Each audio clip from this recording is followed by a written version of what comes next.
It was another hot day, and I was working myself to death in the fields. I carefully planted the last seed and looked up at the scorching sun. In my past life, I had worked desperately hard to get into the College of Agriculture and Life Sciences. My parents hated my choice, not understanding why I was so fascinated by it. Even in this life, I still look back on those memories with nostalgia. After all, Mom had no idea her daughter was about to start a full-blown agricultural revolution. In another world, not long ago, my life was filled with extravagant balls and high society. I was always surrounded by people in elegant dresses and suits who knew nothing of hard work. Right in the middle of that luxurious scene, the man I loved was gazing at me. That day turned my world completely upside down as he announced he wanted to call off our engagement. She couldn't believe what was happening. Just a second ago, before the explosion, she had been in the kitchen making coffee. As she tried to recall the last moments of her previous life, a sharp headache hit her. Her fiancé coldly said she was putting on an act, but no one was buying it. Lena stared in shock at the weirdo who was making fun of her. Presumably, she finally understood that he was Crown Prince David. The guy didn't understand what was wrong with her and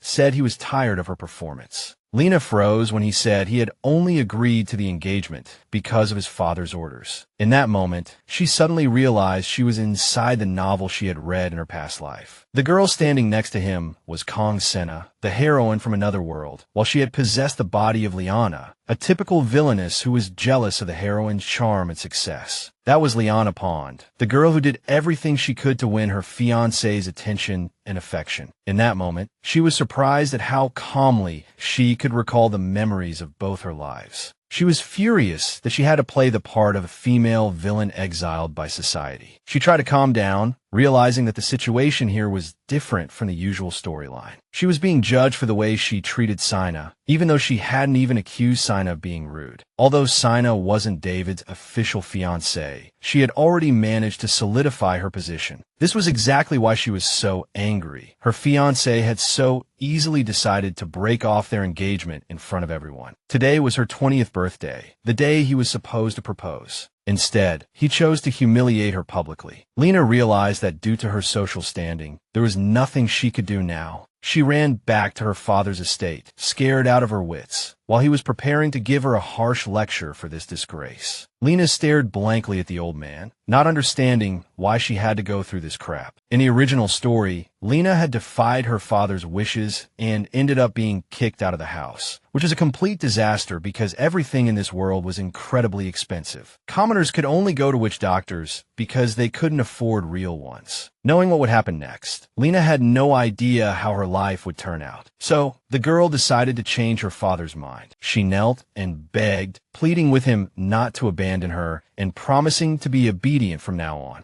Her stern father was completely stunned to hear his daughter speak like this. He gave her a fake, benevolent smile and then ordered the guards to throw her out of the palace. Before Lena could even blink, she was thrown out of the palace gates. She tasted the bitterness of defeat and sneered at having lost everything. In just a few hours, the noble Lena was abandoned by everyone and left to fend for herself. She angrily gripped the gates, questioning how she was supposed to survive. Penniless, the girl's heart burned with resentment, unsure if she should keep shouting in hopes of pity. She stood frozen until a servant appeared behind her. It was her old nanny, her eyes filled with pain, pointing to a carriage. Lena didn't understand what the carriage was for, as she didn't know her father's plan. She suddenly guessed her father had arranged a place for her to stay, but her hopes were crushed by the nanny's negative reply. The woman sobbed that she had been ordered to take her far away. When a woman suggested taking her back to her own hometown, Liana's heart froze. She said it was safe there. The former noble lady agreed, as she had no other choice. She was completely lost and didn't know what to do, because she had truly been kicked out. The girl was so numb, she didn't even have the strength to cry or grieve. The nanny tried to comfort her, saying her father knew she was innocent. Lena knew that was nonsense, because in the novel, she didn't appear until the final chapter. In that moment, she imagined herself dying penniless in some back alley. The thought of ending up like that terrified her, so she immediately protested. She thought she could change something, but everything was already set in stone. She realized that if David hadn't been such a jerk, maybe he wouldn't have dumped her. No matter how long they were together, he always acted arrogant and conceited. I think that's why he fell in love with Kong Senna, because she dared to talk to him as an equal. Lena immediately realized how painful it would be to live with such a jackass every day. Before, she had been obsessed with being with him, but now her own happiness was in question. Realizing she could probably never be happy with a man like that, she decided to change her mind. Lena let out a heavy sigh, deciding she had just gained her freedom and thinking that now her real life would begin. They finally arrived. The nanny wiped her tears, hugged her tightly, and asked for her forgiveness. Lena knew her father's personality and was grateful that the nanny had taken such a big risk for her. She added, almost as an afterthought, that she would repay this kindness one day. The woman gently pushed her away and told her not to worry. She said with a blank face that the Duke would come for her once she became useful again. Lena knew she was right, but it was still hard to hear those cold words. A thought suddenly crossed her mind. Were they leaving her here for some future benefit? She shook off the thought the moment her dear nanny said goodbye. Not knowing what would happen next, Lena said goodbye to the person she loved most. The girl decided to look on the bright side. At least she now had a roof over her head. But when she got a clear look at the state of the place, her positive mood instantly crumbled. Used to a life of luxury, Lena stared in horror at the dilapidated scene. She suddenly realized that she was now basically penniless. The girl couldn't believe that after being born with a silver spoon in her mouth her whole life, she had ended up like this. The last straw was when the already shaky roof started to leak. She felt completely helpless, realizing that everything was up to her now. Lena pulled herself together, declaring that this was real life. She wasn't going to wait for some knight in shining armor to save her and starve to death in the meantime. With that attitude, she adapted in just a few months. The villagers couldn't believe that the Duke's daughter was living in their poor, remote village. One of the women thought Lena was dead until she saw a chicken in her yard. This small detail immediately made them think she must still be alive. As they started talking about how the chicken looked just like the one they had lost, Lena crouched down and held her breath. She kept hiding until the little girl spotted her peeking out from behind the house. The girl said sadly that the lady looked so pitiful. The woman was about to make her daughter apologize when she saw Lena. They were shocked by the smile on the dirty girl's face as she offered them sweet potatoes. Luckily for her, the climate here was very similar to where she had lived in her past life. Before long, Lena had already started growing crops. The soil and climate were perfect for growing grains. The girl's familiarity with the local plants helped save her from starvation. The locals were amazed by such delicious food. They had no idea that something so good could grow on their land. In conversation, Lena found out that apples here sold for only 1 coin for 3. The moment she learned the actual price, her face fell. An idea on how to make money from this discovery suddenly popped into her head. Time passed, and it had been a full 6 years since the girl came to Boston. In that time, she had managed to make a name for herself and even fixed up her house. Despite her success, she hit a wall 2 years ago when people no longer needed her goods. She knew she desperately needed to find a new crop to sell soon. The girl clearly decided that her next big project would be these amazing apples. Most people here knew nothing about agriculture or how to grow the perfect fruit. This was exactly why she could create something that would surprise everyone. She was caught off guard when they said this masterpiece was good enough to be presented to the lord of the land. The villagers ran away from her so fast it made her angry. She followed with her precious apple, and only then did she notice they were taking it to a distinguished lady. This was the first time Liana had seen the old woman who ruled the land. She couldn't believe such a large apple could be grown without magic. Lena proudly introduced herself as the most genius farmer around. Imagine her shock when the woman recognized her as the daughter of Duke Pond. The woman stated bluntly that she even had reports on how she was doing as a farmer here. Lena smirked when the woman confessed she had doubted whether the girl's skills were genuine. She watched as the woman admired it, then said the apple would cost 1 gold coin. Lena explained that these apples were very rare and that she had put a lot of heart into them. The ruler was completely shocked when she accidentally revealed she had grown 20 of them. She suddenly added that those fruits could be sold for much more. The woman confessed that she had doubted Lena would be able to adapt after her life in the palace. But now the girl was growing all the most delicious fruits imaginable. She hyped up her peaches so much that the old lady couldn't help but swallow. she suddenly offered her a job as a royal gardener. Unfortunately for her, Liana just shrugged and said she had no intention of working for anyone. The woman tried to talk some sense into her, saying her entire family had disowned her. But the girl didn't care. She was so confident in herself that she even offered to let me invest in her business. Liana also mentioned that she needed some protection, considering she was all alone here. In the end, the woman agreed and asked her to get everything she needed to start. So, the girl sold all her apples and then her peaches for an even higher price. Liana bought land, hired people, and started raising livestock. During these workdays, she heard about the wedding of Crown Prince David, the man who had dumped her. But she couldn't care less about his fate or the fact that she could have been queen.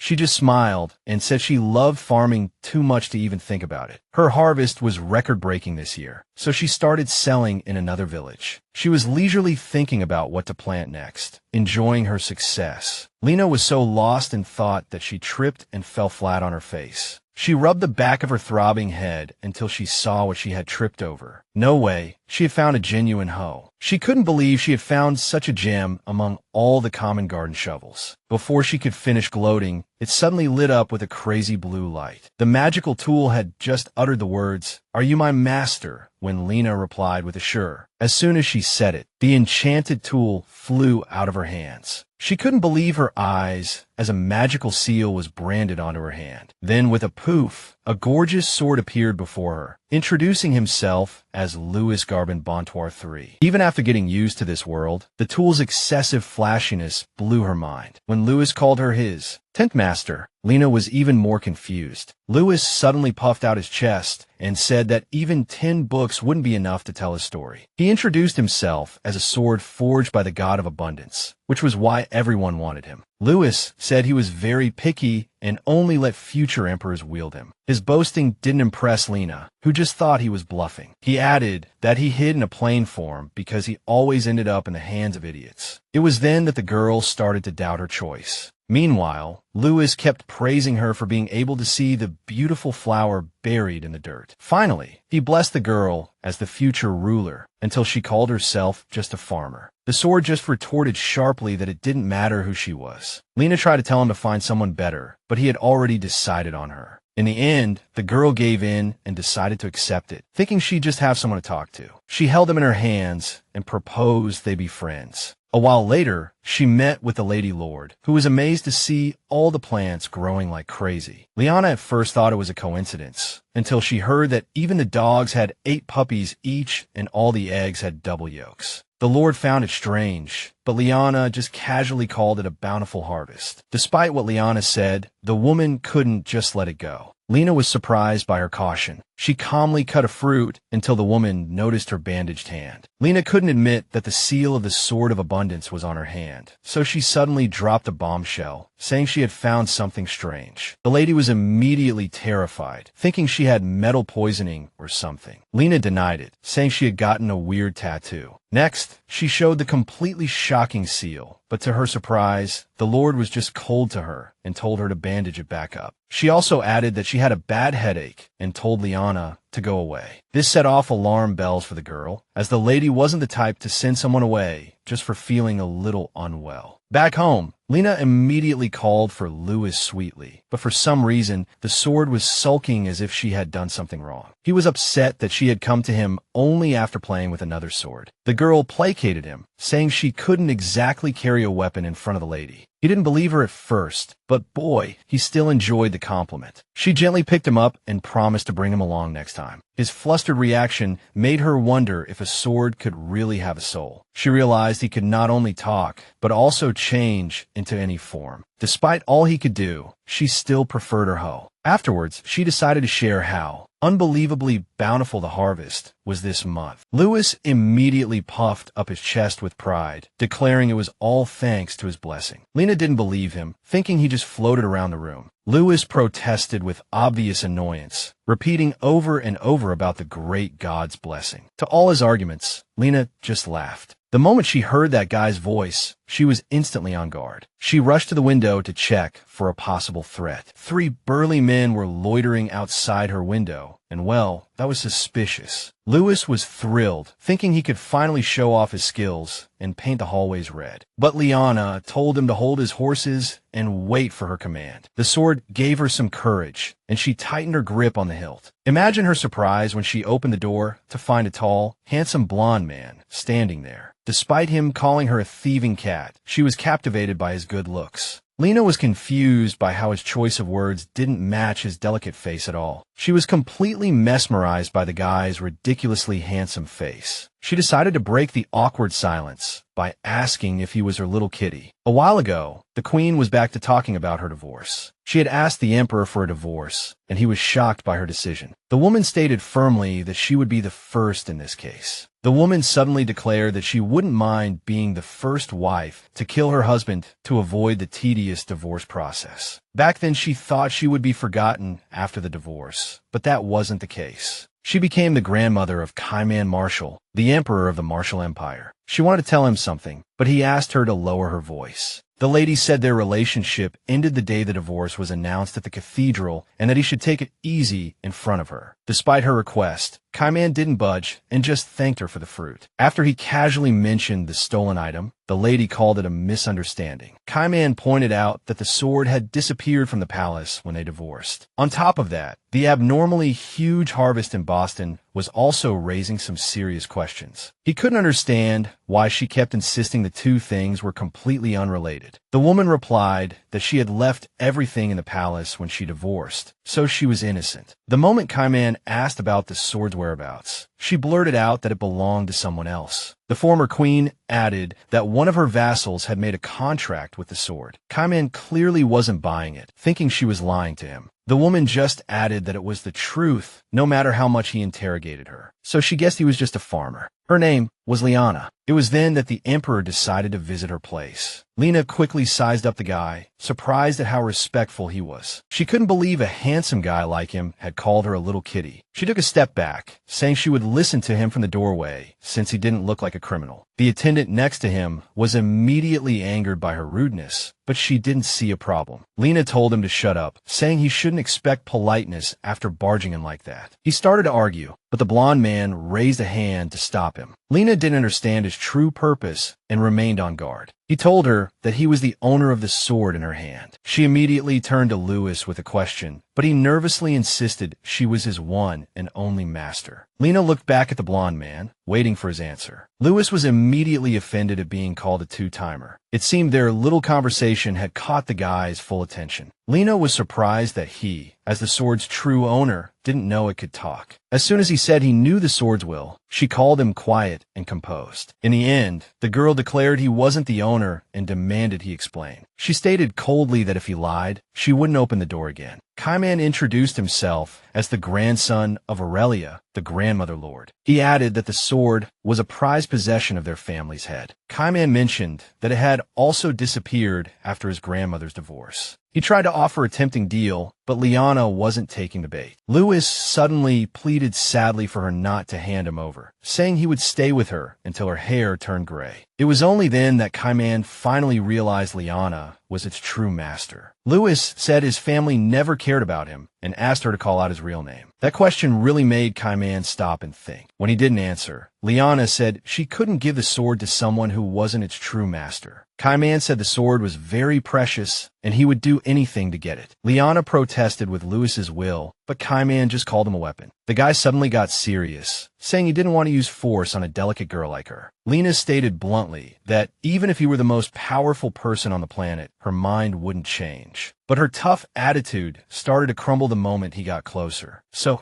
she took the initiative, touching his lips and telling her little kitty it was time to be quiet. Her move was so unexpected that Kaiman completely froze. Lena was surprised by his reaction, as she thought he would propose some kind of marriage deal. Her reasoning was that he had implied he would use some underhanded means. She added that it would be the only legitimate way for him to get the sword. Although she was right, Kaiman was shocked by her idea. After a short pause, he blurted out a marriage proposal. Liana was skeptical of his offer, saying he should at least get down on one knee. She was thrilled when he immediately did exactly as she said. Despite him kneeling, she still rejected him and then slammed the door in his face. The move was so cold that everyone was too shocked to hide it. They tried to persuade Liana, but she wouldn't budge. Lewis chimed in that everyone looked like they had eaten a lemon. He was thrilled when she said she wasn't planning on going out today. Nevertheless, she began to consider that maybe she should give the sword to this handsome guy. Meanwhile, Marshal Kamen was lost in thought, realizing how badly he had been played. For some strange reason, he felt as if he was under some kind of spell. He was completely captivated by Liana's wavy hair and her lovely face. Even so, he couldn't believe a girl so beautiful would do such a thing. After his failure, he returned to the palace where his grandmother greeted him. She was shocked when he suddenly announced that he was going to disappoint her. She had expected him to bring Liana back to the Empire, but instead, he had fallen into her trap. He sneered that she had the audacity to claim marriage was the only legitimate way to get the sword. The old lady knew Liana was bold, but she couldn't believe she would propose this condition. To the Emperor, he clenched his fists and told her how Liana had slammed the door after making her condition. Despite his anger, he knew he couldn't return empty-handed. The sight of him burning with anger made his grandmother realize the stakes were getting higher. Her grandson, who used to be calculating and ruthless, was now enjoying this farce. A warmth spread through her heart, hoping this would develop into love. After hiding for 2 days, Liana had a very strange dream. She dreamed of something yellow, soft, and sweet, but couldn't figure out what it was. As soon as she woke up, she immediately thought of pumpkins. It fit the description perfectly. She leaped out of bed so fast that she ended up tumbling onto the floor. Her mind was immediately filled with thoughts of sweet pumpkin with chewy noodles.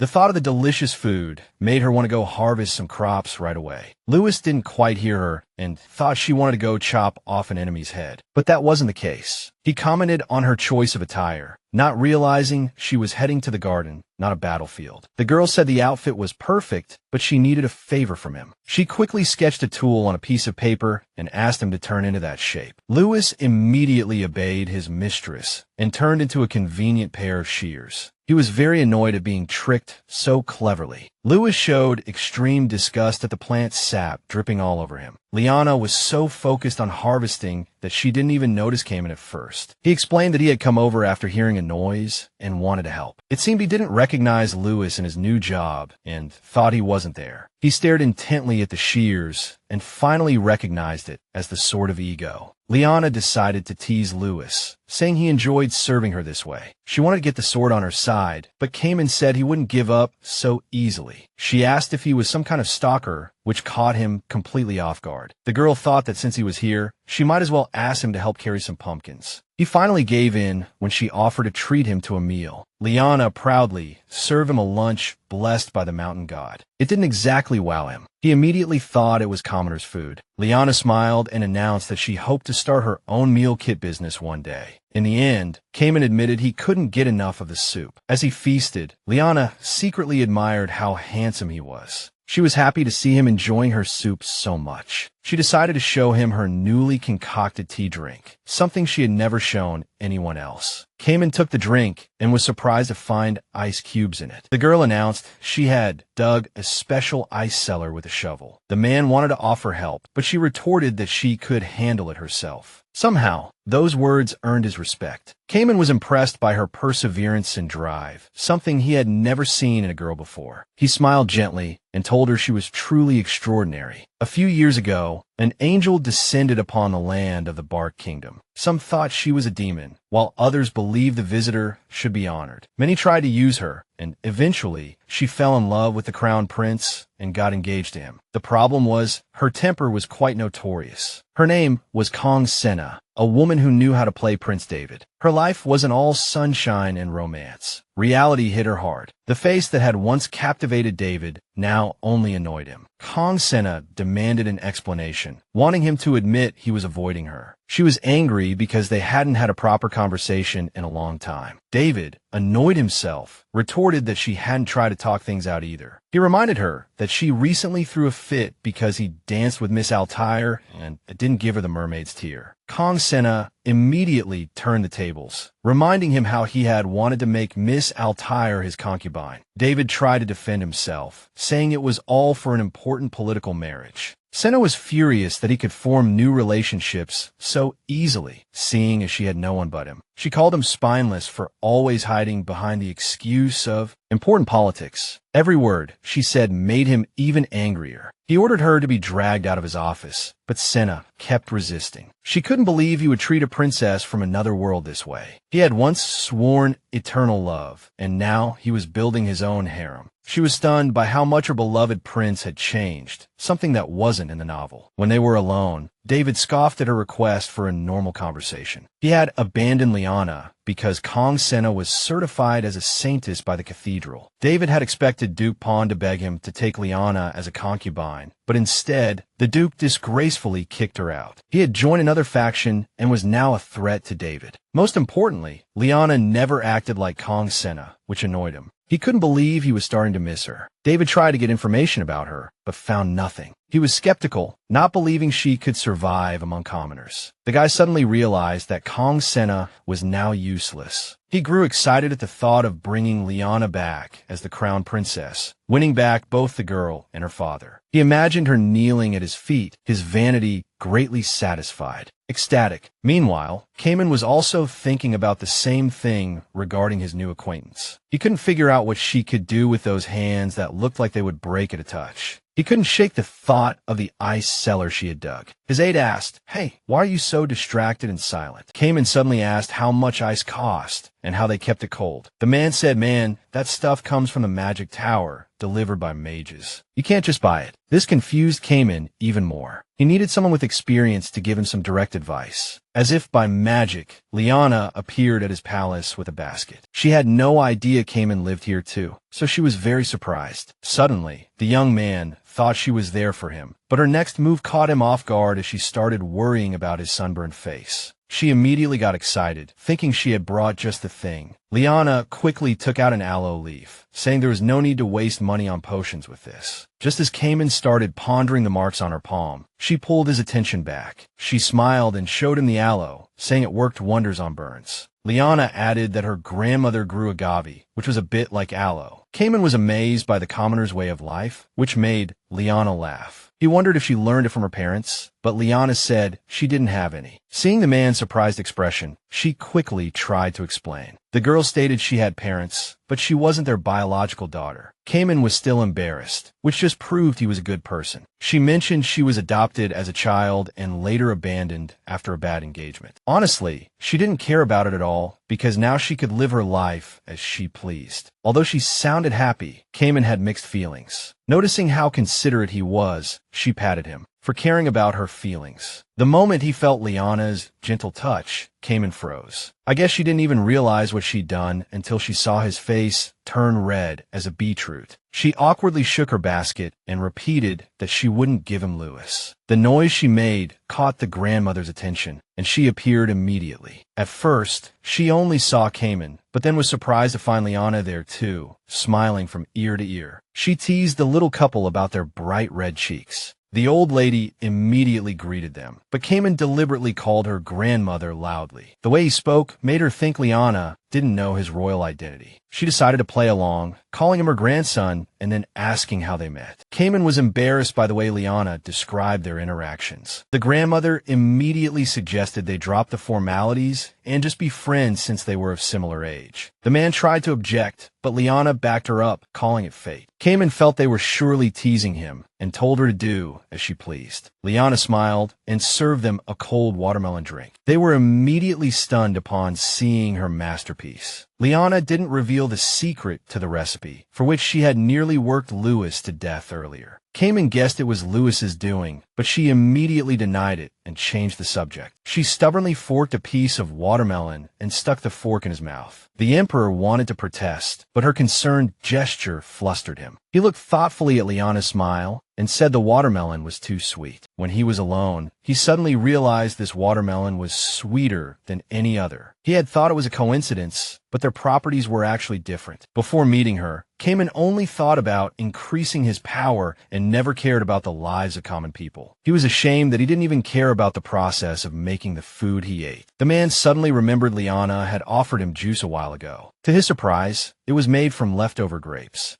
He thought it wouldn't taste good because it was leftover, but Liana explained she put just as much love and effort into it. Cayman froze when she compared it to how a person's value could be diminished by slander. Because of slander. At first, he only wanted the sword, but now he understood why the sword had chosen her as its master. All these thoughts stirred a desire in him to talk more with Liana. Imagine his surprise when he found the girl right below his balcony. She was bidding him farewell, looking just as radiant even from a distance. He wanted to shout goodbye back, but something inside him stopped him. Meanwhile, Liana was thrilled with the goodies she got from the grandmother. She savored the memory of all the compliments the old lady had given her work. Liana was peacefully thinking about her next dish when Louis started talking to her. He was hurt that she had lied about coming back sooner. She started gushing about her day, but Louis got even angrier when he found out that Bastard was there too. He saw the guy as a direct threat and despised him outright. The sword told Liana about the marshal's ruthlessness, saying they would only be nice to her as long as she was useful. Liana had somewhat forgotten the name, though it sounded very familiar. Louis complained, telling her not to leave her loyal protector and to remember their wickedness. She decided to ask if he really intended to stay with her forever. She knew her life wasn't a battlefield, but Louis remained determined to serve her. Liana felt he was holding something back, especially considering he had left the royal family. Then, she was shocked to see Louis suddenly hide. She couldn't believe her eyes when she saw her old nanny, whom she hadn't seen in years, standing right in front of her. She was still happy to see the woman who had raised her and given her a home. She immediately brought her inside and offered her some water. The woman was surprised that Liana had moved out of that dump to a new place. Liana had mixed feelings, as the woman hadn't visited her once in all these years. Playing the part of hostess, she pointed to different herbs and asked which tea she would like. The girl remembered the nanny's love for tea and brewed her some chamomile. Throughout the process, the woman watched every move of the noble lady she had once abandoned. A few minutes later, Liana served her a fine, fragrant cup of tea. She decided to ask if the master had helped her, completely unaware of the real situation. The nanny assumed that thanks to her intervention, the master would take pity on a damsel in distress. Thinking she had guessed correctly, she confidently took a sip of her drink. This annoyed Liana, as she had struggled to survive all on her own. The nanny said she shouldn't lie, as there was no way she could make a living. Liana noticed they now looked down on her and decided there was no need to be polite anymore. When the girl named a price for the chamomile tea, the nanny became indignant, thinking she had no right to charge a guest. Liana retorted viciously that she was the one who started misbehaving first. The girl accused her of acting as if her hard work was worthless. Then she turned around and told her to get lost if she was done talking. The nanny immediately changed her tune and begged for another minute, but Liana was unmoved. However, she froze when she heard the Duke had ordered her to be brought home. The nanny started crying, saying how hard it had been for the Duke since she left. She rambled on about how much he was suffering. Her words only fueled Liana's anger, as she clearly didn't believe that nonsense. The nanny fell silent when she asked if he had found a new way to use her. Liana realized there was no concern in this at all and ordered her to get out immediately. The woman threatened to tell the Duke,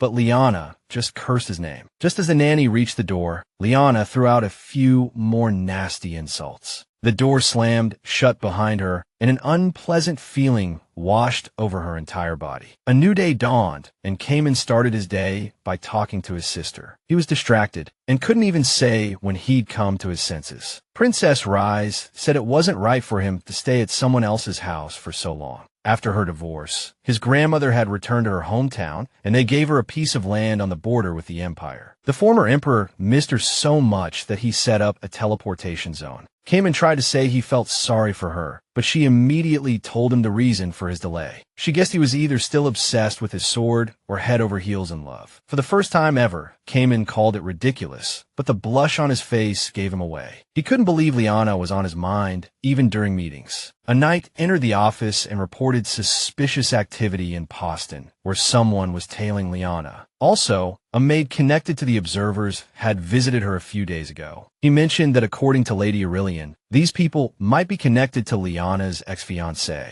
Cayman immediately remembered her talking about their bad breakup. The Emperor couldn't believe they had the audacity to come back now that Liana was doing well and minding her own business. He rushed towards the exit, determined to save her. However, he knew it might seem a bit strange to do so as a mere friend. All these feelings made him wonder why he was so angry. He justified it by thinking that if she were taken, the sword would be gone too. Cayman vividly imagined Liana being dragged from her home. Even worse, he imagined her ex taking advantage of her loneliness and begging her to come back. The second thought was far more terrifying than the first, which is why he raced to her side. He ordered his men to sweep the surrounding area while he went to check on the girl. The dead silence immediately made him think she might have already left with that scumbag. The moment he heard her scream, he burst into the house. The first thing he saw was her holding something up and asking for help. He froze when he saw her holding up a broken ceiling beam. It turned out the wood in the corner of the ceiling had rotted and started to decay. Liana added that she had already removed the damaged parts and prepared replacement boards. She couldn't help but wonder if she should ask Cayman for help. The man was about to suggest hiring a carpenter, but she was already prepared to do it herself. She smiled, saying it was unlikely to find a carpenter in a village like this. Besides, it wasn't safe to invite him over when she was home alone. She couldn't help but remember her nanny's sneer, who had no idea Liana had once patched the roof with straw all by herself. Liana felt as if the nanny was jealous of her good fortune and had been happy when she was struggling. Cayman suddenly noticed the hammer in her hand. She laughed when Lewis protested about being used again. The girl reassured him again, saying she only used him in emergencies. Lewis pulled her aside, saying he still didn't think a hammer was the best choice. The girl didn't even realize she almost fell to the ground after the impact. She couldn't understand where the warmth she felt was coming from or where she had fallen. It turned out she had crashed right into Cayman's arms, who had protected her from hitting the ground. He immediately jumped up and asked how she was feeling. Having lived alone for so long, Liana was too flustered to speak. She immediately backed away, saying she was perfectly fine, even though Cayman was hurt more. He was only concerned about how she was doing. He gently rubbed the back of her head, telling her to be careful. Cayman was relieved when he found no bump on her head. Liana wasn't used to a man caring for her like this, so she just stared at him awkwardly. Cayman was already charming, but now she couldn't take her eyes off him. She chided herself for getting distracted and forgetting how good-looking he was. Liana found it strange to suddenly see him as a man and not just a friend. She realized he was actually perfect husband material. Cayman came to his senses and noticed she was acting strangely and blushing a little. He started checking her hands, not knowing it was her heart he should be checking. The man anxiously pointed out that her hands were swollen and looked painful. Liana just looked away awkwardly, saying she got off easy. The mention that it was all thanks to him immediately reminded her of the warmth of his body. She tried to push the thoughts away, but they just wouldn't leave her mind. Finally, Cayman said he was an expert at wrapping bandages. A moment later, he gently wrapped the girl's hand. Liana couldn't understand why her heart was beating like crazy over something so simple. The guy actually asked what happened, as if he'd forgotten how they were piled on top of each other. He looked at her smile, relieved that she was okay. He decided to leave, leaving Liana to wonder why he cared so much. She called out to him and invited him for lunch, but he flatly refused. He stopped at the door and told her to come to him if she needed anything. Liana was left bewildered and could only agree. When she was alone, Lewis apologized for the whole incident. Shockingly, she gave him a peck and sincerely thanked him for what he did. She suddenly realized that if it weren't for him, she would never have fallen into the arms of that handsome nobleman. Liana declared that the loser David wasn't even worthy of shining his shoes and looked like a piece of dried squid. Still, the fact that Cayman only wanted Lewis gave her the creeps. The thought that this was all just for the sword was a total turnoff. Even so, she was still willing to play along with his little game of seduction. Meaning, the guy was so handsome that his charm offensive was impossible to resist, and the girl, realizing her predicament, sighed heavily. Now she understood why kings in history were led astray by beauty, but Lena still felt bad that he had left on an empty stomach. When she mentioned potatoes, Lewis freaked out, thinking she was going to turn him into a hoe. Lena soothed him and started boiling the potatoes, and then he suggested that Cayman might be the emperor. She didn't take his words seriously, saying that he himself was handsome enough to be an emperor. Hearing footsteps outside the door, the girl immediately became highly alert. She couldn't imagine who had come so late, guessing that Cayman had returned for food. Lena naively opened the door, not knowing who was outside. Meanwhile, Cayman was buried in his own affairs, carefully reading every document, trying to wring out every last drop of his concentration. Despite this, after everything that had happened, his mind was a mess. His grandmother, probably noticing his distraction, asked if he was okay. She said she had brought him some snacks and put down a plate. Cayman glanced at the plate in surprise and asked what it was. He was taken aback, saying it looked like a full meal, but she just told him to try it. The Emperor was stunned by how delicious the snack was. While he was feasting, Aurelian decided to learn more about Liana's help that day. She had to ask her if commoners, even with money, always did everything themselves. Aurelian said it was amazing that Liana did everything herself. Cayman suddenly became worried again about Liana's injured wrist. The old woman replied not to worry, that she had made the sandwiches and brought them to thank her for her help. She also pointed out that the girl looked a bit pale. Guessing that Liana hardly ever rested, Aurelian left the office. Cayman smiled gently at the sandwiches and decided to go see her tomorrow. He suddenly blushed, realizing he was just looking for an excuse to see her. His beautiful dream was shattered in an instant when he spotted an assassin outside the window. He spun around, trying to assess the threat level. You can imagine his surprise when he discovered it was Lewis. He asked if Lewis wanted to become his sword, but Lewis immediately denied it. Cayman felt that the sword seemed to want to tell him something urgent, but couldn't say it. Finally, he guessed that something must have happened to Lena. Meanwhile, the girl was lying in bed with a high fever. She was usually in good health, but just one meeting had worn her out so badly. She knew it was bound to happen sooner or later, but the stress was unavoidable. That night, when she opened the door, she thought it was Cayman, but she was wrong. Standing at the door was her arrogant and ruthless father. Despite her disgust, she let him in. As soon as he entered, he began to cry and complain, saying he was wasting away with worry for his daughter. Liana had no idea what was happening, because this wasn't in the novel. In the original story, Kong Sina only got engaged 2 years after coming to this world. That was all. But this time, things were strange from the beginning, and Lena couldn't figure out why everything was developing so quickly after the story's climax. The original Lena was supposed to have died, unable to bear the suffering, but now, the man who never cared about her was standing right in front of her. To figure out why he had come, she reminded her father that he had 5 other daughters. The man said he understood how she felt, but helping her would completely anger the royal family. He put on a dreadful face and said the crown prince felt sorry for her and was secretly looking for her. Lena didn't buy this nonsense. She knew David just needed the Pawn family support. She knew he would be blamed by the nobles for abandoning his perfect fiancée.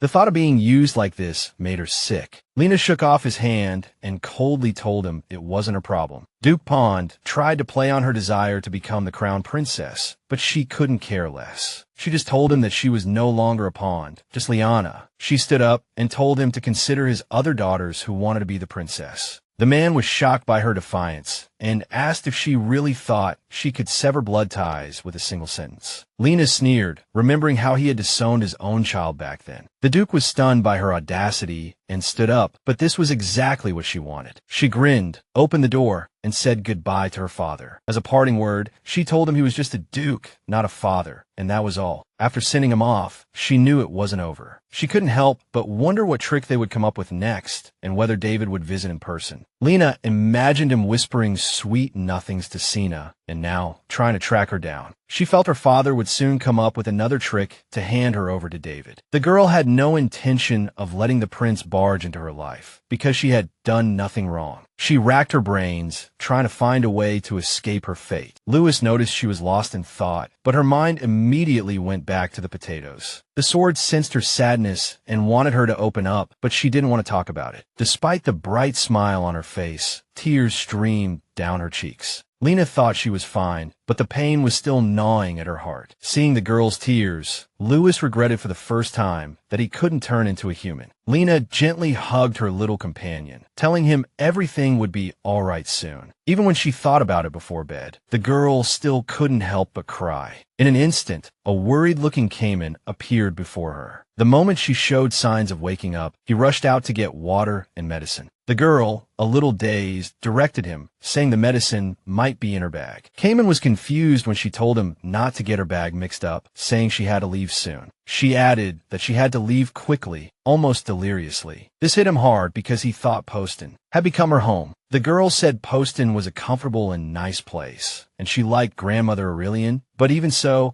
she still didn't have a place she could truly call home. Cayman didn't respond, just continued to show her kindness. He guessed her running away might be related to her ex-fiancé who had come looking for her. After that guy's last visit, he felt there was only one reason for her to run away like this. David had likely realized how wonderful she was and wanted her back. When tears started to well up in her eyes, his heart skipped a beat again. Seeing her cry, even in her sleep, broke his heart. Cayman couldn't even imagine which man had made the always radiant Liana break down like this. On impulse, he kissed her fingers and vowed to be her protector. The next morning, she woke up feeling a little better. Lewis immediately nuzzled her worriedly, saying he had never seen his master so weak. She wasn't mad at Lewis and told him she had to hurry. Imagine her surprise when she saw the handsome Cayman standing there in an apron. He thought she was uncomfortable with him being there, but she was already thanking the gods for his handsome face. She stood up and started saying she was super busy today. Cayman walked in with a smile, took off his apron, and handed her some breakfast. He had prepared a lavish breakfast for her, with eggs, sausages, and all the trimmings. She started eating, completely stunned, not understanding why he was doing all this for her. Cayman asked where she was going and what was with the bag. Lena told him. She wasn't trying to leave Poston forever. She was surprised that Cayman would even ask where she was going. He suddenly said in all seriousness that he would go with her. She didn't understand why he would leave, as he had a ton of things to handle in Poston. He explained that she would be taking the Sword of Ego, which was his main objective. Then he waved his hand and said that wasn't the real reason. Cayman gently took her injured hand and confessed that he was worried about her. She became flustered when he told her he didn't want her to suffer alone. Cayman said she needed someone to wake her from her nightmares and be her support. He held her hand tightly and promised to stay by her side. Lena was truly grateful for his concern, but she felt she had to refuse him. Cayman added that he wasn't just saying it, and if she wasn't sure, they could go back to his place. Lena sneered and asked if he was going to propose to her again. She didn't expect that the next moment, he was down on one knee. He held out his hand and asked if she was ready to be his wife. The girl was stunned, not understanding how she had gotten into this situation. Lewis suddenly spoke up, saying the guy was sincere and had rushed over as soon as he heard she was unwell yesterday. Despite this, Lena still felt this marriage could put Cayman in danger. Given that she hadn't told him her background, the right thing to do seemed to be to refuse, but the guy's charm and sincerity were getting to her, chipping away at her resolve. He just gazed in her eyes, making her heart beat wildly. Lena felt it was too unfair to refuse someone who cared so much about her. She couldn't bring herself to say no and wanted to let him make the decision. The girl jumped up and blurted out that she was the Duke, Pon's daughter. She thought this would change his mind, considering her father's status, but Cayman didn't even blink. She added that she had run away just to get away from her father for a while. It had occurred to her that maybe she didn't have to run so far after all. Lena thanked him for his offer, thinking she just needed to find a place to hide. She was about to leave when a hand stopped her. Cayman pulled her close and reminded her that she hadn't answered his confession. Lena was completely stunned, but she decided to buy herself some time. He promised to support her, but she wasn't sure if he could stand up to a duke. Cayman told her not to worry and to just focus on him so she could answer. The next moment, he did something that completely won her over. He caressed her face, asking her to date him and consider marriage in the future. Meanwhile, Cayman's sister was in her office. She looked at the crystal ball in surprise when the Emperor decided to contact her. She berated him for the sudden call and told him to get some work done. She was taken aback by his heavy, quiet sigh. It was strange because before going to Poston, he had been a complete workaholic. Riza decided to hear him out first and then make him pay for it with work. But then he caught her off guard by saying he had met a woman he wanted to marry. She was too shocked to speak. When she came to her senses, she started screaming loud enough to shake the entire palace. She asked if he was talking about a real woman or a cat. After calming down, she said she would look into it and find a way to annul Liana Pon's engagement. Cayman added with a hint of ruthlessness that he wanted to wipe the Pon family off the map or annex Poston into the imperial territory. Riza's head spun from these absurd demands. Then she suddenly remembered the real reason he went to Poston in the first place. She reminded him that his main target was supposed to be the Sword of Ego, and Cayman just replied calmly that there was nothing to worry about. Riza sighed and asked if she had agreed to the marriage. She thought Liana would jump at the chance to marry the emperor, but Cayman was hiding something. Anticipating his sister's surprise, he revealed that he hadn't mentioned his identity as the emperor yet. Meanwhile, however, Lena hadn't yet recovered from what had just happened. She couldn't stop thinking about the passion when Cayman had pinned her against the wall. She didn't know what to do, as it was obvious he liked her. Cayman caressed her face, repeatedly asking what was making her hesitate. Lena was stunned when he blamed it on her missing her ex. She retorted, asking how he could say such a thing. The girl felt lost, as she knew almost nothing about Cayman. Despite this, she managed to confess her feelings for him. She couldn't believe they were officially together, their feelings out in the open. The next day, she spent time at the grandmother's house, talking about some new plants. The old woman went on and on about the effects, but Liana couldn't concentrate. It seemed her grandmother finally noticed the girl was completely distracted. She shouted at Liana, who jumped in fright. Aurelian was worried, because Lena's eyes used to light up whenever farming was mentioned. But Liana couldn't admit that her eyes were shining now because of her handsome grandson. She suddenly blurted out that her father had visited recently. Lena didn't know the exact reason, but she suspected the prince needed something from her. The old woman immediately flew into a rage, furious that he dared to trespass on her territory behind her back. Lena added that at first, she had thought about leaving Poston. She managed to say that it was her boyfriend who asked her to stay. It seemed she had exposed her relationship with Cayman without even thinking. At first, the old woman didn't know the man was her grandson and started asking all sorts of questions. Lena was too embarrassed to answer, but Cayman, who had walked into the room, answered for her. Lady Aurelian stared at the two of them, in complete disbelief of what had just happened. She immediately urged them to get married next week and have 3 children after. She calmed down a bit when she found out they had basically just met yesterday. The young couple couldn't really explain what sparked their feelings for each other. Aurelian's heart swelled with joy as she watched them gently hold hands. She went to ask Liana about her plans, but she only said she wanted to hide in an ice cave. Not allowing that to happen, she offered to let her stay in the castle. She explained that no matter what a scumbag her father was, he wouldn't be able to get near her there. Lena didn't want to be a bother, but Aurelian was actually thrilled. She smiled sweetly, happy to have met such a good person in Poston. The old woman smiled back, saying she was glad to be her good person. In the end, Cayman ordered a room to be prepared for Liana right next to his. Everyone was shocked by this decision, but he brushed it off as a security measure. Lena knew that probably wasn't the only reason, and her heart began to pound. She hinted to the guy that he was acting too flustered. Lena got up to follow the butler, promising she'd be right back. As soon as she left the room, Aurelian pounced on the emperor. She didn't like that he was still keeping secrets from Liana. It seemed Cayman didn't understand the real reason for her anger, thinking it was because of Lena's background. She reminded him that Lena still didn't know he was the emperor. Cayman broke out in a cold sweat when she said the girl might get angry if she found out the truth. He explained that he wasn't trying to hide it. He was just too scared to say it. The guy was genuinely afraid she would choose the farm and abandon him. He was so worked up that his grandmother couldn't believe his reasoning. She was stunned when he asked her if she would choose the farm or him. The old woman believed that even though Liana seemed happy in Poston, he needed to confess everything. From her own experience, she knew that a relationship built on lies was a complete sham. Her husband had said he wouldn't live for her alone and broke her heart with his casual affairs. He called her behavior, considering she wore the Empress's crown, impertinent. She added anxiously that she truly thought of him as a dear grandson and Lena as a friend. Because of that, she wanted them to live happily, free from the pain she had once suffered. Aurelian was famous for her swordsmanship, but she was just as famous for her unhappy marriage. That's why Cayman couldn't let Liana give up her dreams for him. He was sure that by protecting both Liana and her farm, they could actually achieve happiness. For the rest of the day, he just contemplated, mulling over his grandmother's words. He suddenly realized that the only real option was to annex Poston into the imperial territory. For the first time ever, he was truly afraid of being rejected. But all his worries vanished the moment he heard Liana's happy voice outside the door. She was overjoyed that Cayman had figured everything out. She was practically screaming about how amazing her boyfriend was. Still, she couldn't figure out who this guy was, with the way he casually mentioned her father. She guessed he must be a big shot, but she had never seen him in the duchy before. The girl smiled at him when he asked if she was okay.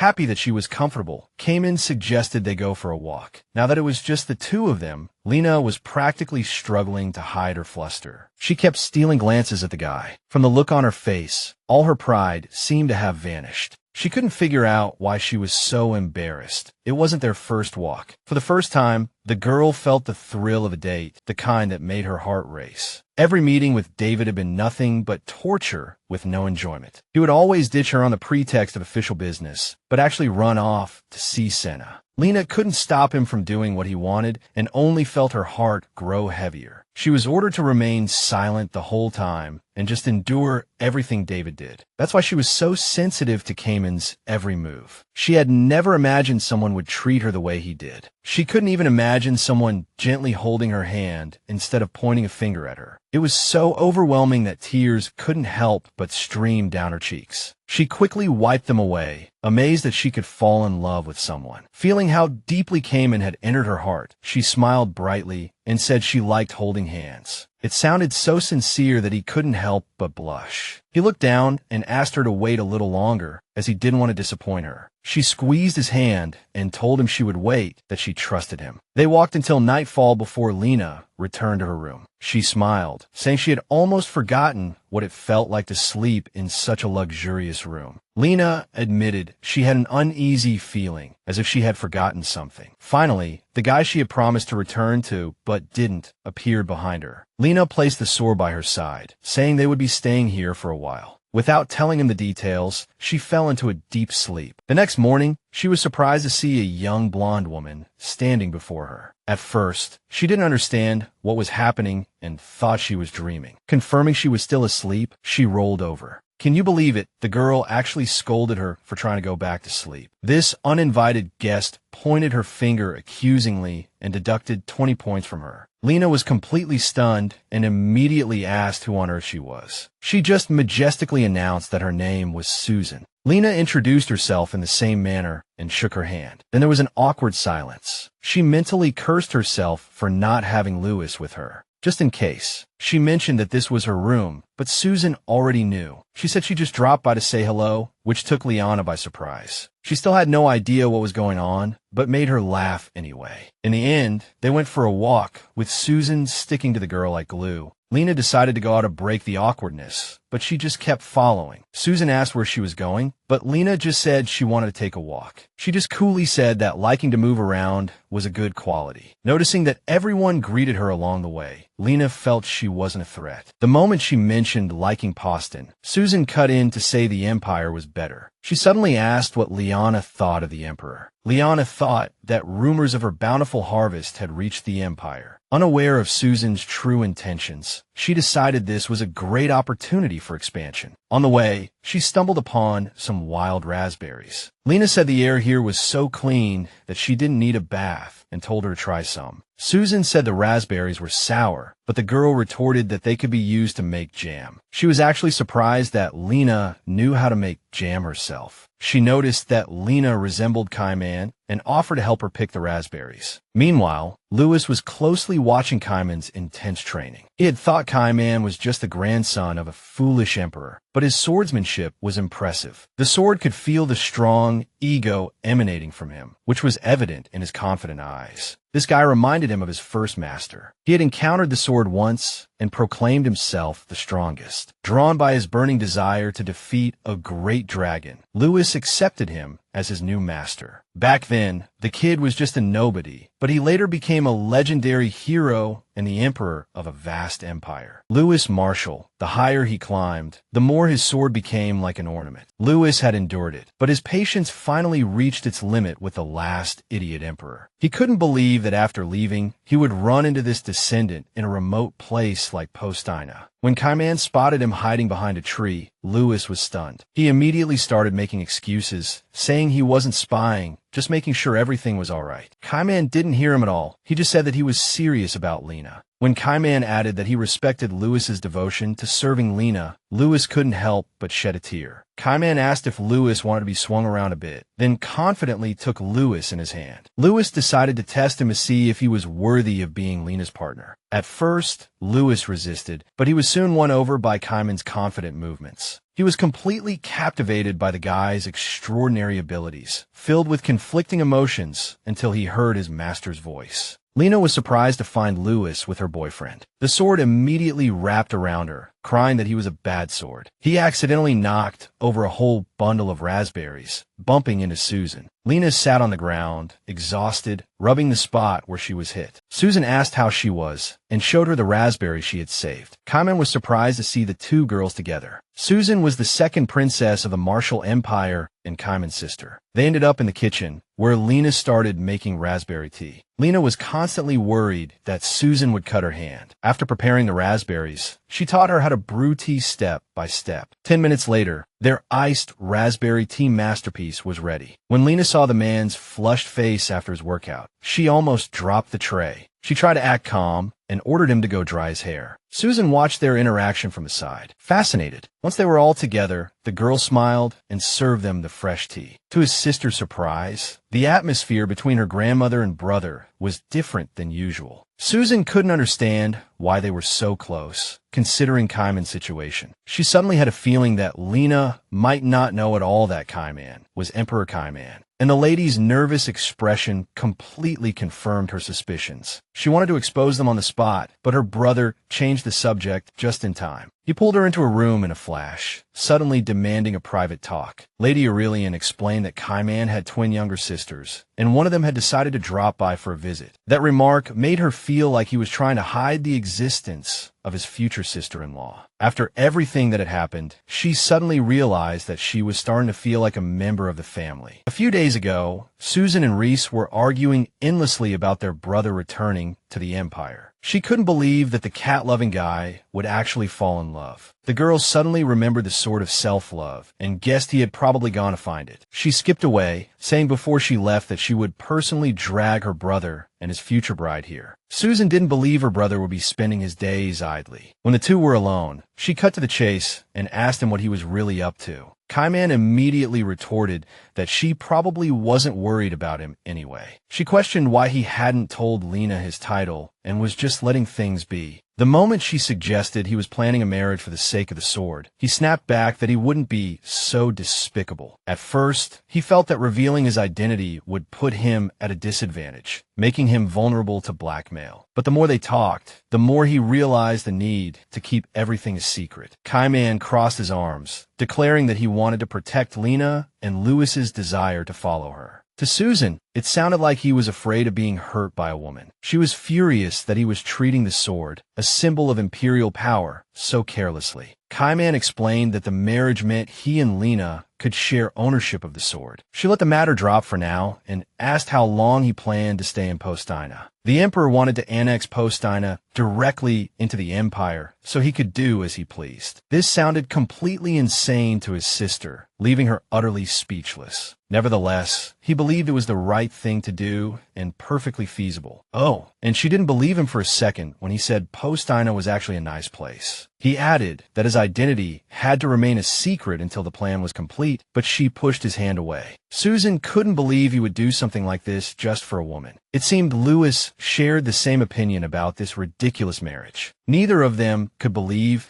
they might soon be forced into babysitting. Thus, they had been following Lena around under great stress. While walking in the garden, she stumbled upon an abandoned greenhouse. She had suggested having a picnic there, but her grandmother's expression had darkened. She stood by a bush and asked Lewis to turn into a pair of shears. Susan wanted to say it was the gardener's job, but Lena was already pruning the roses. She hated how this girl always meddled in things that weren't her business. She couldn't believe Lena hadn't yet realized she was going to become the empress. Susan almost let it slip while arguing that she shouldn't be doing such things. Lena couldn't take it anymore and said she was talking pure nonsense. She said it's human nature to work hard to eat well. Liana believed that the boss should work harder than anyone else, or rather, that's what Kaiman had reminded her. She blurted out that she finally understood why they fell in love with each other. Out of the blue, Susan directly asked Liana if she was in love with her brother. She claimed that her brother had suffered since he was a child because of their grandfather's antics. He hated how their grandfather and Reese always yelled at them, and later, how Kaiman tried to stand up for them. Kaiman always took care of his younger sisters and had their backs. He always tried to encourage them in their respective areas of expertise. Susan became emotional, apologized, and said she was being too sentimental. Liana comforted her, saying Kaiman must be happy to have such wonderful sisters. After being kicked out of her house, even her own sisters wouldn't help her. She thought she would be alone forever, so she was caught off guard when Kaiman stood up for her. Liana smiled, saying that meeting Kaiman was the best thing that had ever happened to her. Susan smiled back, asking her to take good care of their brother. She suddenly said they were family now, and Lena's heart melted. The girl held her hand tightly and asked her to take care of her as well. Suddenly, they heard a scream nearby, and both of them tensed up. Susan wanted to see what was happening, but they were told to stay in the greenhouse. Liana didn't know it at the time, but the uninvited guest was her own damn father. Lady Aurelian was shocked by their audacity and their attempt to use force. An invasion by kingdom soldiers. This was basically a declaration of war. Kaiman wanted to intervene, but Aurelian told him to wait. He was being emotional, and she couldn't let him do that. Kaiman understood her point and just told her to be careful. The guy disgusted him. This Duke pawned who abandoned his daughter because she was useless. He knew that even if Liana could forgive him, he never would. Aurelian's grandmother decided to try and resolve things peacefully and invited the Duke inside. Duke Pawn thought she was just some lord in the backwater of Postina, no longer an empress. She saw through his attitude, but still wanted to get to the bottom of things. He said he was here to pay his respects for her taking care of his daughter. The old woman retorted that it had nothing to do with her and that Liana did everything herself. Finally, she added that the girl had already renounced the Pawn family name. The Duke was angry and replied that he was here to take his daughter back. Aurelian said she had already written her a pass, as Liana had long said she wanted to travel. The guy was skeptical, saying there was no way Liana could go that far. The lady glared at him and demanded an explanation. He replied that since the so-called saintess showed her true colors, David has been missing his daughter. Aurelian explained that Liana might not want to be the crown princess, but he didn't see it that way. Duke Pawn decided to remind her about her divorce and her messed up life. Aurelian could no longer live with her children and grandchildren and had to endure the contemptuous gazes. The lady calmed down and said it's good to think of one's children. She suddenly interjected that Liana looked much happier now. The lady said that living one's life one's own way doesn't guarantee a happy ending. Even so, that path could be one you won't regret. She stood up and demanded that he act like a father and stay away from Liana. The Duke believed Liana had an obligation to devote her life to the family. Meanwhile, the girl herself was panicking, trying to figure out the situation. She was worried her father would go after Postina if she didn't intervene. Worse, she was afraid that grandmother Aurelian and Kaiman would get hurt. Louis tried to comfort her, saying he would protect his master. Liana scoffed at him, reminding him that he used to just cry. Still, she thanked him for his support, which made things much easier. She hadn't even finished her sentence when she was grabbed by an unknown knight. It turned out the Duke knew all along that she would be hiding in the Count's castle. Susan jumped out to protect her sister-in-law, threatening him with a trial. The guy just goaded her, saying a small-town lord couldn't do anything. Liana interjected, calling it an invasion, but he immediately twisted her words. He fanatically declared that they were doing this for her own good. Liana called his bluff, as they only cared about their own family. He just said that since she grew up wealthy, she had to repay that kindness in full. She tried to say she had repaid everything with her disgrace, but the knight cut her off. He said that if she really cared about the family, she could at least do something. Liana felt that a mere employee wouldn't understand such things. Then, he cursed at her for being an incompetent who couldn't even seduce a man. The moment those words left his mouth, Louis's shining blade was in her hand. He said that in his hundreds of years of existence, Liana was the most amazing wielder he'd ever had. Louis told her to hold him tight so they could teach some people a lesson together. Liana was stunned by the support of the grumpy yet honest sword. She followed his advice, realizing she couldn't back down now. It wasn't her style to hear that crap and do nothing. She immediately pointed the sword at the guy, her attack so precise that he began to doubt her skills. she was still skillfully fending off the attackers. It seemed Liana herself didn't know what was happening, as she had never held a sword before. Suddenly, for the first time, she understood the full extent of Lewis's power. She grinned, and Lewis declared that he wouldn't let anyone who tormented his master get away with it. With that, the girl charged forward menacingly. She focused her mind, preparing to deliver a fatal blow. Liana struck the villain's sword with incredible force, shattering it to pieces. She wounded the knight so badly that he fled from her, crying. Liana immediately kissed Lewis, telling him how amazing he was. She sincerely thanked him for standing up for her, even after she had teased him so much. Lewis just said that he preferred a master like you who acknowledges his worth. He also mentioned that he didn't want to be used as a damn pair of shears. Liana saw Susan's surprised expression and said it was a long story. It seemed the girl was too stunned by the scene to speak. Finally, her face lit up with excitement, and she begged her to do that move again. She was shocked by how awesome her future sister-in-law was. Liana tried to explain it was all Lewis's power, but there was no stopping her. Susan asked if she could teach her to swing a sword like that. She was so caught up in the moment that she didn't immediately notice her grandmother and Kaiman. Kaiman had come to check on them after hearing that soldiers had broken into the palace. Liana proudly held up Lewis, saying he was able to protect them. Kaiman was stunned by Lewis's ability to fight on his own and control his master's body. He suddenly realized that the achievements of all the legendary emperors came from the power of the sword of self-love. He was also surprised to see his grandmother standing in the distance. Liana also noticed her grandmother's distant gaze and asked what she was looking at. She just grumbled, pointing out that the agave leaf had been cut. That plant was very important to them because of its many uses. It turned out that the plant was the only thing Aurelian took with her after her divorce. She suddenly remembered Dupon's threat and how he swore to get revenge on her. The woman shouted, ordering the butler to bring her armor and sword. Now, this agave reminds me of a time when the emperor was still in love. When he first gave it to me, he called it a precious herb, saying it was nearly extinct due to the war. That night, I suggested we grow the agave ourselves. He just smiled completely, supportive of the idea. He was the fourth prince, far down the line of succession, but my help in the air battles got him the power he craved. Aurelian knew he had flaws, but she had always loved him and wanted to be with him. Whatever. And what she got in return were complaints that she was a cold and heartless woman. She realized their promise to be together forever was officially over. I couldn't believe the one who betrayed me had the nerve to blame me. Aurelian said she was going home, that she'd had enough of this pathetic man. He tried to stop her, reminding her that she was still the empress. But she was unmoved. The emperor begged for her forgiveness, saying he couldn't live without her, but she never looked back. Sitting in the carriage, she realized it was he who had changed, not her. She felt proud, taking the last memento of their once brilliant love. She shook off the memory, saying Liana had to leave. She ordered everyone to leave, saying that now that the agave was destroyed, this was her own problem. Liana tried to argue, but Kaiman knew his grandmother's fiery temper. He reassured her that Aurelian was very strong and dangerous when angry. She had once broken a sword with her bare hands in her youth and was basically a walking natural disaster. Susan tried to figure out why Pond had come for Liana. Sensing danger, she asked her brother for a sword, ready to send a whole bunch of people to hell. She said both her father and her fiancé needed to pay. Liana said she had no feelings for her fiancé, that he was a total wimp. She added that she was fine, just as she had brought too much trouble to Postina. She knew she had to solve this herself, as everything that happened was a result of her actions. Meanwhile, Susan was just glad there was no dramatic love affair between them. Liana was surprised they were talking about love when a war was about to break out. She said she didn't want to go back and just wanted to be with Kaiman. Her words sounded so sincere that Kaiman couldn't help but smile. He told her to trust him and wait patiently as he was cooking something up. When they were alone, Liana asked if he was planning to get involved personally. She was worried the crown prince might intervene to defend the duke. Kaiman hugged her and told her not to worry. He looked her straight in the eye and thanked her for saying she wanted to be with him. Kaiman leaned in and said that even if she had said the opposite, they would still be together afterward. He suggested they each return to their rooms. Liana was too stunned by everything that had just happened to know what to say. Meanwhile, Crown Prince David was drowning his sorrows. Jiang kinda came to talk to him, but things didn't go as she had hoped. David was drunk again and passed out after another argument. The girl felt like such a fool for believing his nonsense. As she was fuming, she noticed a picture on the table. Jiang kinda froze, holding a portrait of Lina. At first, she didn't recognize the familiar face. Then she suddenly realized it was the villainess from the novel, Dupon's daughter. Knowing the novel, she had dumped him before he could and completely crushed him. Still, she hated that David was hung up on her. She couldn't understand it, especially since Lina Pond hadn't reappeared at all. She suddenly realized that even if it wasn't in the book, David might miss her. It was then that she realized this victory wouldn't be as easy as she thought. Kinda kept telling herself, no, this can't be happening. But the Crown Prince's face told a different story. She couldn't believe her eyes when she saw the order on his desk. They said the prophecy was wrong from the start. This messed up the whole story, putting Jiang Kaina in serious danger. She crumpled the paper as fear began to set in. They could be torn apart. Dupon's letter about finding Lina confirmed her worst fears. She couldn't believe that Wicked, which was capable of rewriting the original work, kinda decided she had to get to that sly fox before David did. That very night, Lina was woken by screams about a fire. Kaiman burst into the girl's room, panicking that something terrible had happened. The girl, half asleep, couldn't believe what she was hearing. The farm was on fire. As soon as she saw the flames, she bolted towards her farm. She stared at the blaze, wondering if her calves and chicks had escaped. Lina wanted to run straight into the fire, but someone held her back. She couldn't let the farm she had carefully tended for years turn to ash. Kaiman told her to calm down, saying other people could get hurt. She agreed and suggested they put out the fire before it spread to the village. She ordered them to get water from the nearest well and bring as much as they could. The villagers immediately started fighting the fire on the girl's farm. Even Kaiman, as if possessed, fought the fire with buckets of water. After a while, everyone breathed a sigh of relief when they saw the fire subsiding. Luckily, they managed to save the grape harvest, but the watermelon field was completely burned. Kaiman hugged her sadly, telling her to cry if she was hurting inside. The girl held him tightly, but she felt like she couldn't shed a single tear. Suddenly, she overheard some people talking about a man in strange clothes splashing oil around the fields. Everyone knew it was arson. Lina froze, saying it was probably her father's doing. Kaiman knew it was true and looked at her in pain. Lina declared she couldn't take it anymore and was going to confront her father. She thought he would try to stop her, but he didn't even entertain the thought. He swore he would catch the culprit and make him apologize on his knees before her. That very night, he contacted Reese and told her to release the engagement announcement to the kingdom. He also said he would announce the annexation of Poston and then send the border patrol here. Reese was surprised, guessing he wanted to draw out Earl Russell to crush the enemy's morale. She immediately began calculating all possible scenarios. Reese understood they had to control the surrounding territory. The girl felt there must be a huge reason behind all this. He looked at her with a grave expression, saying he had seen something very bad. It seemed he had scared Reese into immediate action. He also ordered the Order of Knights to assemble and stand by outside Anchor. Someone warned him that entering the kingdom without permission would cause him big trouble, but he was already prepared. Dupont had crossed the line. Cayman never wanted to see that sad expression on Liana's face again. Even as the Emperor, he couldn't let her efforts be belittled. Just then, Lewis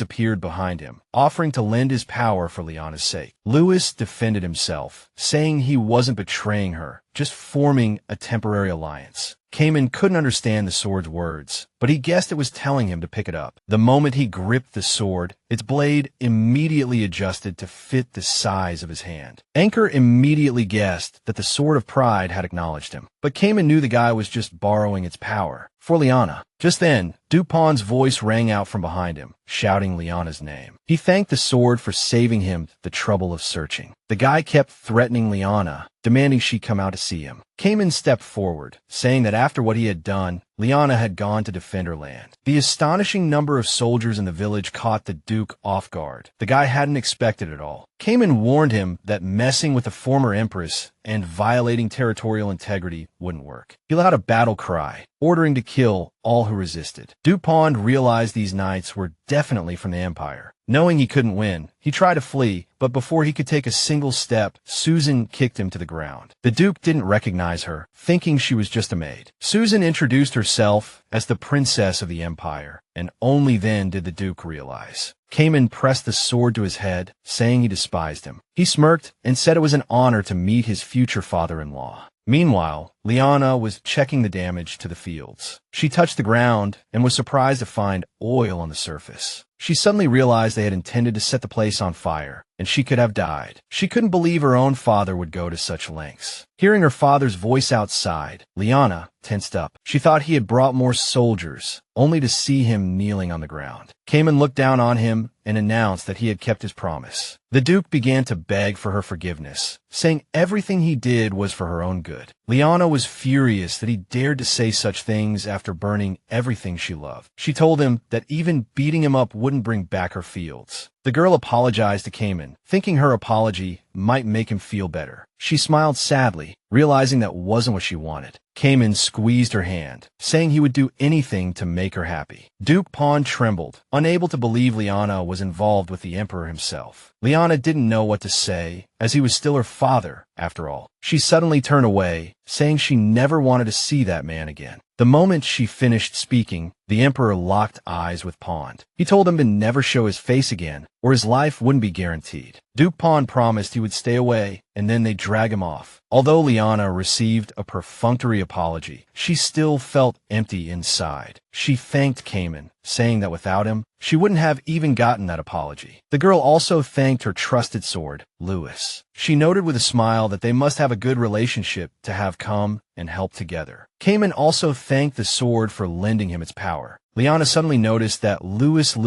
was bigger today. As they walked through the fields, they began to talk about their losses. Cayman was dismayed to hear that Liana's delicious watermelon patch was completely ruined. The girl scratched her head and said that harvest can be good or bad. She tied her hair up tightly, adding that at times like this, you can't give up. You had to start over. It was then that Cayman noticed she wasn't the elegant lady her father had described. Even so, she was glad she had become the person she was now. Cayman smiled as he watched the optimistic girl. He kissed her hand, saying he respected her for living honestly despite all the hardships. The Emperor reminded her that he had something to tell her after things here were settled. She guessed he was talking about her sisters, but that wasn't it. This was it. Cayman was finally going to confess his true identity. He was just about to say the crucial words, but Susan's shout completely drowned him out. The girl cut right in and started wiping the soot off Liana. Liana finally realized what she must have looked like and felt super embarrassed. Saying, "Let's talk later," she quickly ran off, not giving Cayman a chance to say a word. For the rest of the time, he was furious with Susan for ruining the moment. Grandmother Aurelian and a cup of tea interrupted his grumbling. He noticed a jar with some ingredients she had thrown in. It turned out Liana had been brewing it all day for everyone because it was good for the lungs. Aurelian suddenly asked him what he planned to do with the Duke. He said he would tell everyone the Duke was going to the Empire to attend their wedding. This basically meant he would never return to the kingdom. This way, Aurelian could do whatever she wanted with him. It turned out Cayman had locked him up in Poston, but everyone else would think he was at the wedding. If it were any other situation, the kingdom would have been furious if the Emperor killed him, but this way, no one would ever know. She praised her grandson, and then he dropped another bombshell on her. The grandmother also wanted to know if the Sword of Pride had truly acknowledged him. Cayman was negative about it, but she had a feeling the sword might have accepted him as its master. She smiled happily. Everything was going exactly according to his plan. But guess what? She was shocked when he said it wasn't over yet. She understood immediately that he still hadn't revealed his true identity. Grandma Aurelian started scolding him for being too soft. Meanwhile, Congressina was already on her way to Poston. As she neared her destination, she gazed thoughtfully at Lord Aurelian's palace. A sinister smile crept on her face. The next morning, Liana, Cayman, and Aurelian went to check on the agave plant. Liana studied it closely, noticing it had started to ooze sap and grow a flower stalk. After the fire, she had become a real agave expert by this point. She felt the little guy wanted to show Aurelian its flower. Liana finished by adding some gossip about how you can make a wish upon seeing the precious flower. She glanced at Aurelian and was relieved to see she wasn't sad. The lady was thrilled that the flower could offer such a gift. Her reaction made Liana understand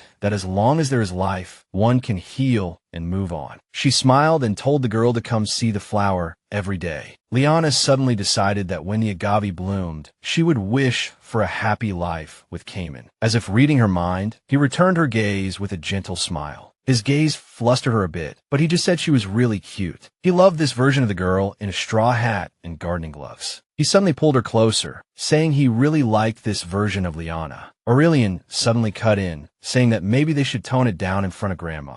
Before leaving, she urged them to hurry up and get married, then have a baby. Although it was a joke, Liana was thoroughly amused by Cayman's flustered reaction. Their leisurely time was interrupted when the butler announced a visitor. Liana couldn't believe her eyes when Kong, Sienna, walked in. She noticed the girl hadn't gotten any nicer since becoming the crown princess. It turned out she had come specifically to see Liana. She guessed might have come to ask her to refuse David's proposal. Still, she certainly didn't expect her to show up without any guards. Cayman started to worry that this would ruin her mood. Liana decided it was best to clear the air face to face. She suddenly realized she needed to change her clothes before the meeting. Cayman gave her a gentle smile as she said she would handle things and be right back. Although he respected her strength, he just didn't want to see her get hurt. He knew about Kong Isena and the prophecy. In the prophecy, she was the saintess. Everyone saw her as a god who would bring prosperity to the kingdom. The king's people believed the kingdom was about to rise, while the empire would fall after losing the holy sword. He seethed at the thought of their arrogance. Marrying the saintess would help control the people, which pointed to superstitious propaganda. His heart ached at the thought of Liana suffering under the gaze of hundreds of thousands of eyes. He changed into a servant's coat, deciding he had to help Liana. Cayman wasn't going to let this woman bother her again, so he decided to disguise his identity and find out what she was really up to. The moment Sienna entered, she started complaining about everything. Cayman was sure she hadn't recognized him, but as if reading his mind, she met his gaze with a very sharp look. Then she boldly grabbed his arm and asked what he was doing here. Cayman shook off her hand, telling her she had the wrong person. But the curly blonde hair and blue eyes seemed very familiar to her. She whispered for him to stop pretending, saying he was the emperor. He couldn't believe she recognized him without ever having seen him. He suggested they go to the drawing room, implying a long talk. Just then, Sienna bluntly said she needed to talk to him and asked what he was doing here. She was sure he was supposed to appear in the sequel, but everything had changed. The girl muttered aloud, "Was this really Cayman?" The guy immediately guessed that while she knew of him, she didn't know what he looked like. To his surprise, she cornered him against a wall and asked why he had stopped talking. She thought he had fallen for her, since he must like brazen, forward women. He suddenly felt a surge of anger and admitted she was right. But he didn't like girls like her. He liked girls like Liana. He loathed her arrogant look, as if she was certain everyone would fall for her. He couldn't understand how someone could unintentionally cause so much trouble. Cayman threw her hand off and told her to get lost, saying her presence here disgusted him. The girl couldn't believe he had just dismissed her like that. His face was contorted with rage, and a threat was on the tip of his tongue. But then Liana froze him in his tracks, completely stunned to see the two of them together. Before the meeting, she had decided to just wear her usual clothes. She didn't know what to expect, so she brought Lewis with her. Liana suddenly started scolding the sword because it didn't want to come with her. She suddenly asked how he was doing, since he was still crying. She tried to get him to open up, saying she wanted to be a source of strength for him, just as he was for her. The sword, feeling her sincere support, was on the verge of tears. It apologized for betraying its master. But Liana wasn't angry and ordered it to turn into a dagger. She never expected to find Kong,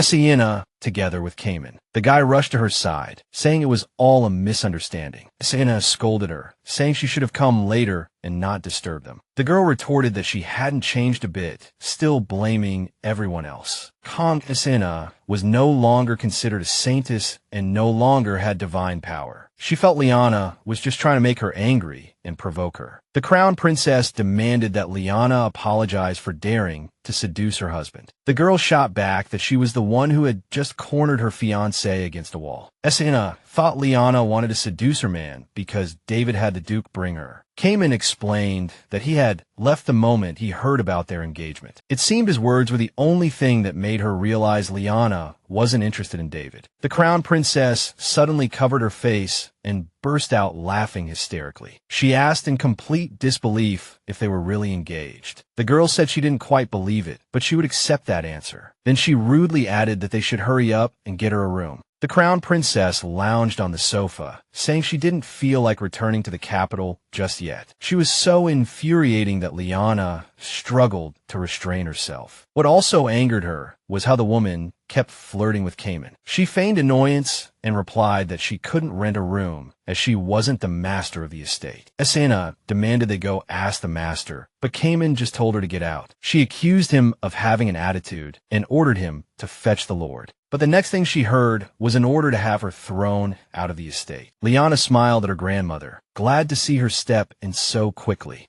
Liana couldn't believe she was being treated this way and demanded justice. Aurelian just said coldly that they shouldn't tolerate the woman's antics. Liana immediately asked, wanting to know what that incident by the wall was all about. Cayman said he had disguised himself as a servant to find out what the woman wanted. At one point, she called out his name and started firing off questions. He had no idea how she knew him either, which led to the whole mess. Liana froze, realizing she had grabbed him, and started spouting nonsense about an original work and a sequel. She knew the plot of the novel she was trapped in. In the novel, Liana bullied Liana for being an eyesore. What she found strange was that the story ended with a wedding and a happy ending. Suddenly, she guessed there was a second part, with Cayman as the main character. She then thought that a handsome guy like him would be impossible to miss. Now she understood why Liana was so angry, thinking she was supposed to be with the male lead. She immediately panicked, worried that Cayman might have felt her heart racing. She was afraid he might actually fall for Liana. The thought that their entire history could be erased by a few words stung Liana. She started to worry that Cayman might dump her. I guess he saw her panicked look and said he wouldn't mess up again. He stroked her hair, telling her to stop frowning. She pleaded with him not to show any interest in her, even if he felt something. Cayman was thrilled by her jealousy, but Liana didn't see it that way. He suddenly apologized and promised not to let things get like that again. Liana didn't understand why he was acting so cold despite his smile. Back in his office, Cayman noticed Liana was still standing at the main gate. He couldn't stop replaying the scene from the drawing room. Liana's words kept echoing in his mind. What bothered him was that both girls had reacted strangely. They both assumed he would definitely be interested in Liana. Liana talking about the original work also surprised him, so he decided to investigate further. In the novel, Liana was supposed to get into a love triangle after finding the Sword of Pride. Even after several months, the fact that Cayman might appear still bothered her. She suddenly felt that if she could find the Sword of Pride, maybe things would proceed smoothly. The problem was, she still had no idea how to get it. These thoughts were seriously messing with her head. She tossed and turned, extremely frustrated, trying to figure out how to find something she had never seen. Liana blamed the author because Cayman hadn't shown up and her relationship with David had soured. The maids kept trying to appease her, making excuses for how busy David was. They also tried to make her understand